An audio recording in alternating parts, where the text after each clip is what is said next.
In the Middle East, thousands of displaced Palestinians are heading back home to northern Gaza after Israel's military completed its withdrawal from the Netzarim corridor.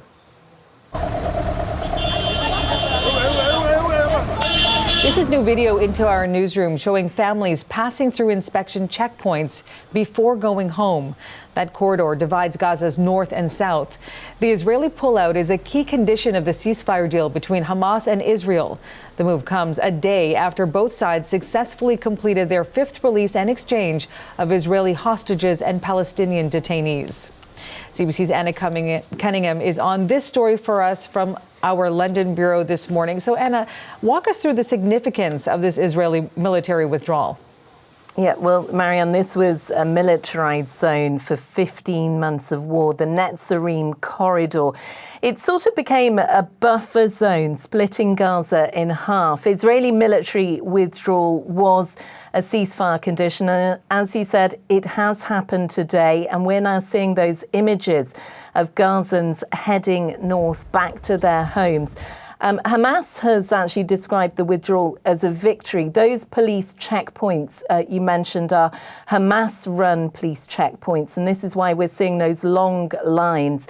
You can see cars, tractors, trucks, even donkey carts piled high, visible mattresses, furniture, people with bottles, we assume, for water and fuel. But I think what's very visible is that backdrop. I mean, take a look. This is the scene of the aftermath of war, destruction and rubble.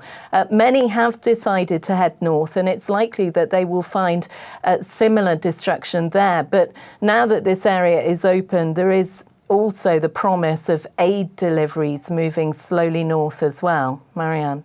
So, Anna, we know that based on what we've been seeing, what we've been hearing, this first phase of the ceasefire deal has been holding up. But how secure is this agreement as we're still waiting for more details on the phase two? Well, I think we need to put it in the context of remembering that there are 3 stages to this ceasefire, and stage 1 is not yet complete. It lasts 42 days. It started on January the 19th. Interestingly, this morning, Israeli media is reporting that Prime Minister Benjamin Netanyahu has dispatched a delegation to Doha in Qatar for the next phase of ceasefire talks. But there are some suggestions that there are issues still to deal with phase 1. And criticism also today coming from 2 of those involved in negotiations, Egypt and Qatar.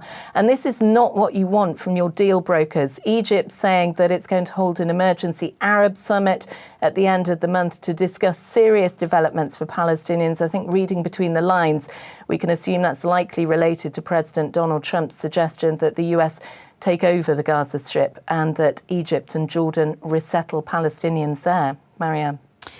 CBC's Anna Cunningham in London. Thanks for this, Anna.